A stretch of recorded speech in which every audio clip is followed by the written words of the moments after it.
slows out towards State, past the stadium, the 52 in Tierra Santa. 94 has been just fine. Cal walking with your traffic. We're back with the update in 5 minutes. Well, one area resident, Paul Sutherland, had just returned to Watertown when he heard shots ring out. My understanding was that he was in a boat, and I don't know how the shots were fired, but you could just tell something big was happening, something really big, and then all of a sudden, cars came from everywhere. Good afternoon. My name is Leslie Williams, and I'm in San Diego, California. I'm a target of what is known as gang stalking, which is also known as organized stalking. And what I'm hoping and praying for is that somebody can possibly contact 2 specific lawyers for me, and you can do it anonymous through payphones. I'm a target of a very heinous crime in San Diego. It's called organized stalking and gang stalking, and over time I have discovered that it is directly connected to organized crime that's in the system. And I can't get no help because targets of this crime have their cell phone hacked. And as a result, their calls are literally rerouted to them. Because of the technological resources that's on their end, they can piggyback on the frequency of that phone. Yes, use it as a GPS tracker, use the microphone for a listening device, and they can also ascertain what numbers you're punching in, identify those numbers that they're dedicated to, and then reroute the call to them, and they pretend to be the place you're calling. It's organized crime in the system. And if you don't believe that that's not possible, remember that movie, The Italian Job? Not the old one, the new one, concerning how they were trying to get in that guy's house so they could set up video surveillance so they could figure out how to get that guy safe out of his house. They had to pretend to be the cable company. Well, so what the lady did was she, in order to get the lady to come in to put the video cameras in his home, what they did was they interrupted his cable service and then waited for him to call the cable company and rerouted it to them. Same exact technique. Same exact technique. I'm in San Diego, California. My name is Leslie Williams, and what is the purpose of this video? Well, let me just put it to you this way. I'm going to say it very carefully. You can go to YouTube and type in John Hall Satellite Terrorism. And now, I've mentioned this in other videos, but this is in reference to a specific tactic that they use in organized stalking expeditions. And as a result of me viewing a blog online about a month ago, I was able to decipher what this individual had posted concerning what had happened to him. Now, listen carefully. Go to YouTube and type in John Hall Satellite Terrorism.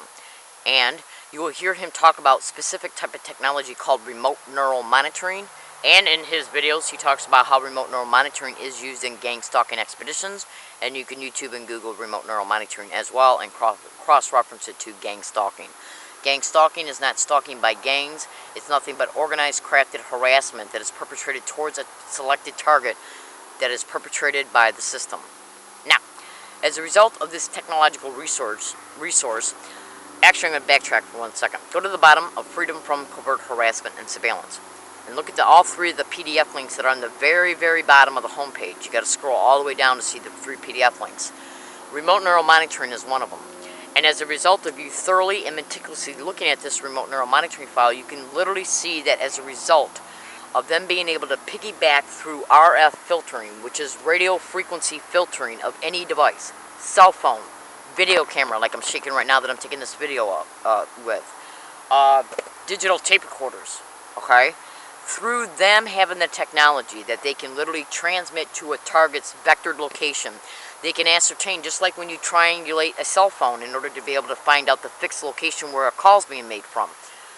What they do is vector a target's location as a result of the frequency that emits from these devices even when they're turned off. Yeah.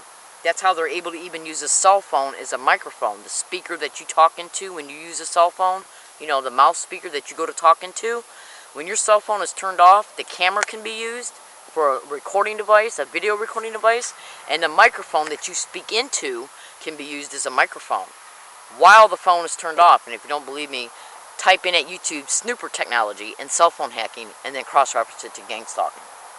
Now, why am I making this video? I'm making this video because in organized stalking expeditions, go to Google and type in organized stalking and or gang stalking in public libraries or university libraries. And look at how many Google generated responses you get to these terms. Then, keeping that in mind, cross-reference gang stalking as security guards, and then in a separate term, gang stalking or organized stalking in library staff. Yes. Then Google gang stalking and crafted harassment like sensitization methods and or stealing arrangements.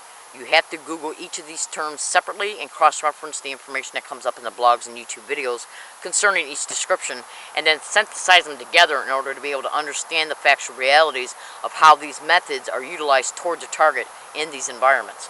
Getting back to the RF filtering concerning remote neural monitoring and what it can do, and I know exactly what it can do because I took electrical engineering for years in school. What it can do is basically piggyback on the resonance, on the frequency of this device, through more than likely through the inductive reactance that it is emitting, and they basically ascertain that through radio frequency filtering digital technology. And as a result, their technology on their end is able to step up or step down, it's usually step down, to match with the frequency of this device. And on their end, they have digital electronics that can cipher through and figure out how the digital electronics in the internal components of this work. Because all electronics are run by machine language that runs the software, okay? In reference to the different kinds of RAM and ROM that it uses, and the memory that it uses, the type of clock it uses, the digital functions of it. And they basically can figure it out just like that. From the electronics they have very sophisticated electronics on their end. And as a result of the RF filtering, they basically piggyback on the frequency of this device, recognize the digital electronics that run it in order to control the internal functions of it, any internal functions of it, the volume, the speaker, the recording capabilities. They can also go into, which it clearly states it in the remote neural monitoring file, they can also go in and delete or edit any data that is in this, any device, video camera, cell phone, digital tape recorder, fax machine, copy machine, anything, you name it, anything that emits a frequency. Now, if this specific, or let's just say in this example, if this specific type of tape recorder, which it can be piggybacked on by them, if this specific tape recorder runs on, if it has specific internal functions that come with the tape recorder as far as its features go, like dividing audio files, editing audio files. You know how like when you can go to YouTube and if you decide you want to eliminate part of a YouTube video, you can shorten it so you can omit, O-M-I-T, omit a specific part of the video. Well, this tape recorder, okay, I noticed it on the box that this tape recorder came in, that you can, I guess it's called, I forgot what it's even called, but what it does, the function of it, and what I'm trying to state to you is that what they can do is flip and rotate or edit or delete sections of what's on one audio file and streamline it into a section of another one. Okay? Now, the blog I read concerning one targeted individual who happened to literally be in a library had a security guard harassing them. Yes, in one separate time period in the library on the same date. Then in a second time period of the same library visit, the same security guard came and approached that same target and asked them a different question. Yes, and that specific targeted individual was taping both interreactions that happened in two separate time periods on the same date in reference to that particular library. And what he said that they did to him is that they took the dialogue from the second visit, the second physical interaction that person had with the security guard, okay, the verbal statements that were made in the second interreaction that he had with the security guard, and streamlined them to make it appear the target was reacting to what was done in the first. To try and make it appear that the target was either paranoid schizophrenic or was making false claims about the security guard's actual behavior. Yes, that's why he paid the target the second visit. Basically what they do is develop a verbal dialogue set to approach a target with that only has a certain amount of mental replies and verbal replies to it. Yes, yes. So they can tape record that reply, yes, and then walk away, and then come back and initiate a new discussion. So a separate reply can be given to that discussion, and then flip and rotate what was initially approached with to the target concerning the verbal statements the security guard made, in order to make it appear that the target was paranoid or that their claims about being harassed were unfounded. Case in point, I read in one target's blog that a security guard approached them and asked them if they had dropped a pair of tweezers on the floor, that being the second, to the target, that being the second visit. In the first visit, I heard that the same security guard approached the target and asked them what they were doing online and that they shouldn't be doing that in reference to how certain things are not allowed to be done on their particular computers in their type of library. Yes. So and then when the target responded to it, because it was I think it was like the 5th time the security guard had harassed this target, the target finally said, "I get the feeling like you're harassing me." Then when he came back on the second visit to approach the target, he approached the target and bent down and said, "Are these your tweezers?" The target decided to totally ignore that security guard's statement because they did not want to get tangled up in any type of dialogue with the security guard, because they attempt to take you to places in reference to approaching you to begin with any type of dialogue. You can't trust these people is what he was basically saying to himself.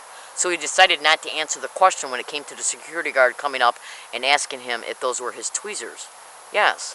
So what they did was they basically turned around and used that question concerning the second interaction and applied it to the first, to make it appear that the target was saying that the security guard was harassing him because the security guard approached him and asked him about tweezers.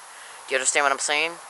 The first interaction was the security guard approached the target, was minding the target's business in reference to what the target was doing online, accused him of doing things that he shouldn't have been doing online to provoke the target to say, possibly, "Are you harassing me?" Then he walked away, came back and said, "Are these your tweezers?" The target said nothing. So they could streamline the second question to the first event. Edit and alter videos, and then turn around and edit and alter the statements in the digital tape recorder as a result of using remote neural monitoring to control the internal functions of these files, yes, in order to be able to flip and rotate the approaches and the replies to these questions. Do you see how they operate? So they can then turn around and say this man or this woman is crazy, because check out their responses to normal questions, and this is how they operate. And if you don't believe they don't operate this way, look at this. Go to YouTube and type in "learning disabled woman brutally assaulted on MTS bus." Look at how that video is altered. The back door is on the wrong side of the bus periodically throughout the video, and the rail that holds the mirror is on the wrong side of the bus, and the mirror is backwards periodically throughout the video. And that's because the perpetrator who assaulted me was sitting very close to the rail that is directly next to the back door. And they flipped it and rotated because of what he was doing 5 minutes before the assault with his hands. So out of haste, what they did was they decided, well, we can't show that he was harassing her, so we gotta flip and rotate the video. And then when they seen that you could still witness him harassing me with his hands, they just shortened the length of it, but they had already altered the video, the original one. So they kept it the way it was and just shortened it to 2 minutes. Yes. And in order to flip and rotate him, they had to flip and rotate the back door. A blog was made the day after that assault. It clearly shows me stating that I was sitting on the right side of the bus and that he was harassing me with his right hand. With his left hand. I think it was his left hand or right hand, don't matter. But it clearly shows me stating that I was sitting on the right side of the bus, in the very, very back, which is the same side of the bus that the front and back door are on. Now, who's going to forget where they were sitting at not even 24 hours later after they're brutally assaulted? And